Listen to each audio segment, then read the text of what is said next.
श्री बामन भगवान की जय। बावन अवतार आज हम जानेंगे कि भगवान विष्णु ने बावन अवतार क्यों लिए थे। विष्णु जी का 5वां अवतार था। असुर राजा बलि अत्यंत प्रभावशाली और शक्तिशाली राजा थे। ये प्रहलाद के पौत्र और राजा विरोचन के पुत्र थे। इन्होंने अपने तपोबल से तीनों लोकों का राज प्राप्त किया था। वे असुर जरूर थे पर दयालु और दानी थे। वे बहुत बड़े विष्णु भक्त भी थे। इसलिए राजा बलि के पास से स्वर्ग पुनः प्राप्त करने के लिए इंद्र विष्णु जी के पास जाते हैं। प्रभु दया कीजिए, राजा बलि ने मेरा इंद्रासन भी छीन लिया। आप कुछ कीजिए, अन्यथा देवताओं का क्या होगा, और उनको कुछ हो गया तो पृथ्वी का क्या होगा। विष्णु जी कटाक्ष में मुस्कुराते हैं और कहते हैं, देवराज राजा बलि ने इंद्रासन छीना नहीं है, अपितु वो अपने तपोबल से प्राप्त किया है। आपकी तरह नहीं, आपने तो छल करके उनके पिता की जान तक ले ली थी। किंतु उचित है, अगर बात पृथ्वीवासियों पे आए तो अब मुझे ही कुछ करना होगा। अब समय आ गया है वामन अवतार लेने का। इसी बहाने भक्त की कसौटी भी हो जाएगी। समुद्र मंथन में 14 रत्न प्रकट हुए। उन्हीं 14 रत्नों में अमृत भी प्रकट हुआ, और उसी अमृत का झगड़ा देवता और दानवों में होता है। तब देवताओं की हार से उनको निकालने के लिए देवताओं की माता अदिति ने भगवान से प्रार्थना करती हैं, और प्रभु की कृपा से साक्षात भगवान वामन भी माता अदिति के पुत्र बनकर प्रकट होते हैं। बोलिए श्री वामन भगवान की जय। अदिति मैया भगवान को जन्म देती हैं, और छोटे से भगवान वामन है, बलि यज्ञ कर रहा है। अगर उसका यज्ञ पूर्ण हो गया तो दुनिया का साम्राज्य उसके हाथ आ जाएगा और स्वर्ग पर उसका आधिपत्य हो जाएगा। इसलिए वामन भगवान राजा बलि के घर कुछ मांगने पहुंचे। बलि यज्ञ में व्यस्त था, लेकिन किसी ने आकर के बलि को सूचना दी कि महाराज द्वार पे कोई अतिथि पधारे हैं। महाराज, उनका रूप बहुत ही सुंदर है, अर्थात छोटे से हैं, बहुत छोटे से, परंतु बहुत सुंदर हैं। मुख पर बड़ा तेज बता रहा है कि बहुत पहुंचे हुए ब्राह्मण लग रहे हैं।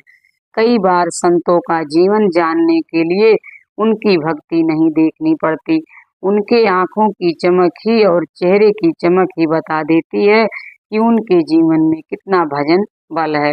वामन भगवान को देखते ही सब मोहित हो गए, और राजा बलि यज्ञ वहीं छोड़कर उनके पास दौड़कर आया, और राजा बलि ने भगवान वामन को प्रणाम किया और खूब स्वागत किया। इसका अर्थ यह है कि अगर द्वार पर कोई ब्राह्मण आ जाए तो हमें सब काम छोड़कर उनकी सेवा करनी चाहिए, सत्कार करना चाहिए। बलि ने यज्ञ वहीं रोक दिया और आ गया वामन भगवान का स्वागत करने के लिए, और खूब स्वागत किया और हाथ जोड़कर बोला, कहिए महाराज, मैं आपकी क्या सेवा करूं। वामन भगवान बोले, नहीं नहीं, मैं कोई सेवा करवाने और कुछ लेने नहीं आया हूँ। हम यहाँ से गुजर रहे थे, सुना बड़ा हल्ला सा हो रहा था कि राजा बलि यज्ञ कर रहा है, राजा बलि यज्ञ कर रहा है। तो सोचा चल के एक बार यज्ञ भगवान के दर्शन कर लूं। तो आ गए, हम कोई सेवा लेने थोड़ी आए हैं। बलि बोला, नहीं महाराज, आप ये कैसी बातें कर रहे हैं। आप मेरे द्वार पर आए हैं और मैं सेवा ना करूं। आज तक इस द्वार से कोई खाली नहीं गया है।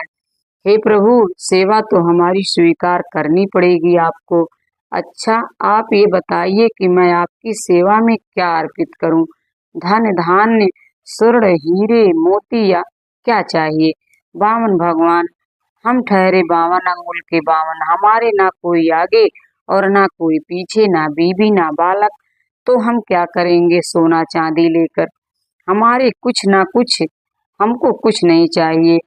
बलि बोला, ऐसी बात है तो एक काम करो, अगर आपके कोई बीवी बच्चा नहीं है तो हम इसी वक्त किसी कन्या को बुलाकर आपका विवाह करा देते हैं। वामन भगवान बोले, अच्छा, विवाह कराएगा। बता उसको रखूंगा कहाँ। बलि बोला, आप उसकी चिंता ना करें, हम महल बनवा देंगे। हम एक सुंदर सा महल बनवा देंगे, आप और आपकी पत्नी दोनों उसमें रहना। अच्छा ये बता, ब्याह होगी तो संतान होगी, उनका खर्चा, पढ़ाई लिखाई और सब खर्चा कौन उठाएगा। राजा बलि बोला, आप चिंता क्यों करते हैं, हम आपके बच्चों के लिए स्पेशल गुरुकुल बनवा देंगे। आपके बच्चों की पढ़ाई लिखाई, खाना कपड़ा, जो भी खर्च होगा वो हम उठाएंगे। भगवान वामन बोले कि बालक होंगे तो 8-10 तो होंगे ही। बलि बोला, ये तो आप ही जानो, हम क्या जाने। वामन भगवान बोले, बच्चे तो 2 4 6 होंगे, तो उसमें से किसी की मृत्यु भी हो सकती है। अगर कोई मर गया तो फिर रोएगा कौन। बलि बोला, अब हद है महाराज, अब हम रोने के लिए भी आदमी किराए पर लाएंगे क्या कि वामन भगवान के बच्चे मर गए हैं, रोने चलो। रोना तो आप ही को पड़ेगा।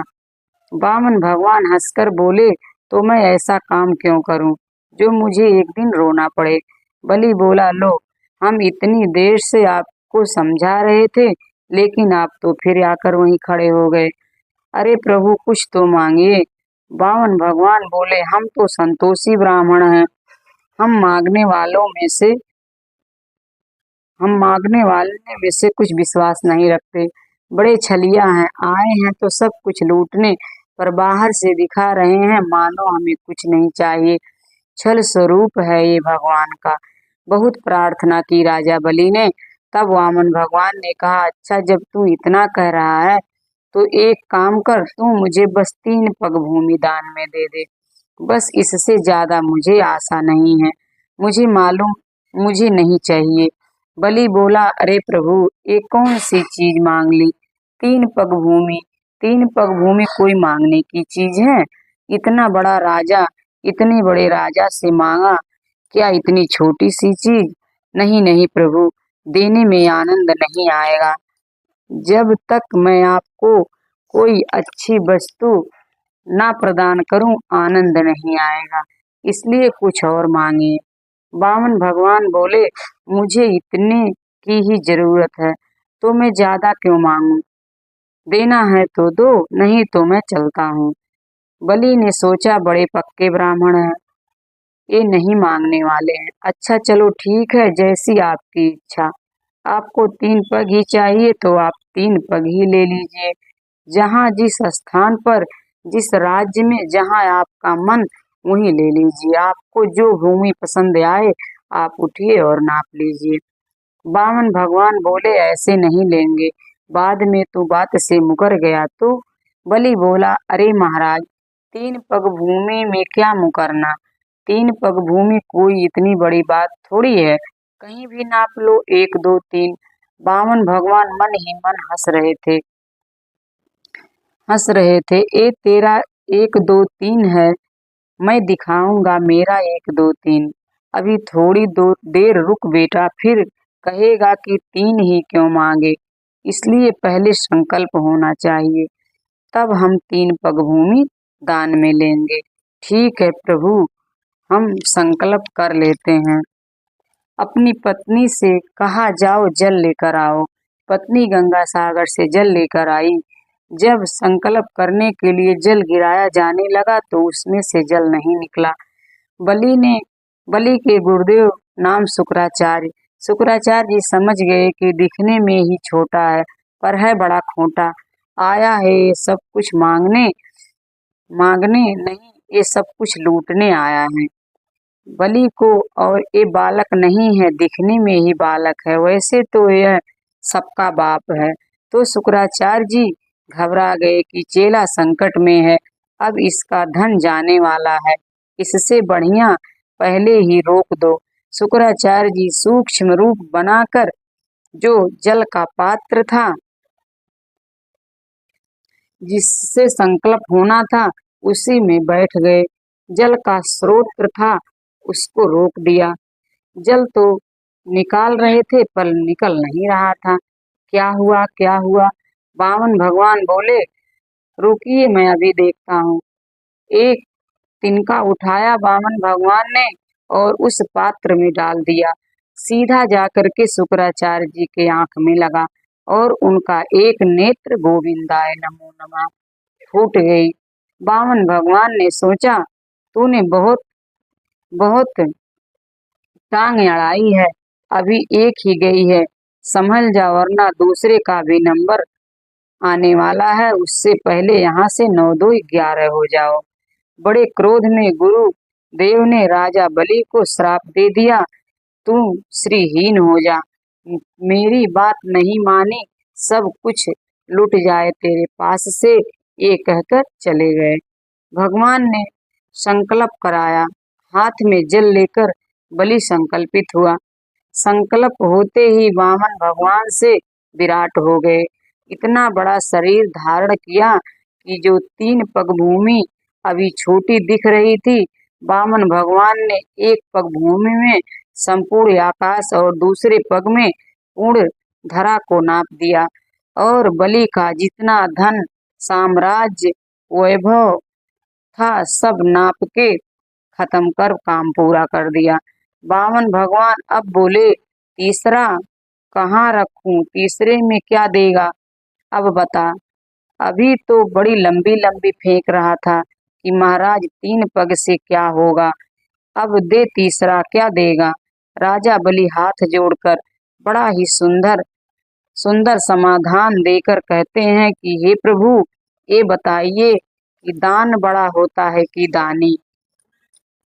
तो वामन भगवान बोले कि दान का मालिक तो दानी ही होता है, इसलिए दानी बड़ा होता है, इसलिए दानी बड़ा होता है। तो राजा बलि कहते हैं कि हे प्रभु, 2 पग में आपने मेरे मन को और मेरे धन को नापा है, पर मेरा तन अभी शेष है, तो आप तीसरा चरण मेरे सर पे रखकर आप मेरा उद्धार करिए, आपका दान पूरा हो जाएगा, मेरा संकल्प पूरा हो जाएगा। वामन भगवान ने राजा बलि के सर पे अपना चरण रखा और बलि ने अपना संकल्प पूरा कर दिया। प्रसन्न होकर वामन भगवान ने राजा बलि को अपना सुतर लोक का साम्राज्य दे दिया, वहां का राजा बलि को बना दिया। इस प्रकार श्री सुखदेव ने राजा परीक्षित को बलि और वामन भगवान की इस दिव्य चरित्र को सुनाते हुए और एक सच्चे दानी और एक सच्चे याचक की कथा को श्रवण कराया। बताया कि प्रभु जो है ये बड़े निराले हैं, समय अनुसार कभी छोटे भी बन जाते हैं और समय की आवश्यकता होती है तो विराट भी बन जाते हैं। ऐसे श्री वामन भगवान ने देवताओं का साम्राज्य वापस लौटा दिया और बलि पर कृपा की। बोलिए श्री राधे कृष्ण, राधे कृष्ण। अगर वीडियो आपको पसंद आई हो तो हमारे चैनल को सब्सक्राइब करें, लाइक करें। जय जय श्री राधे।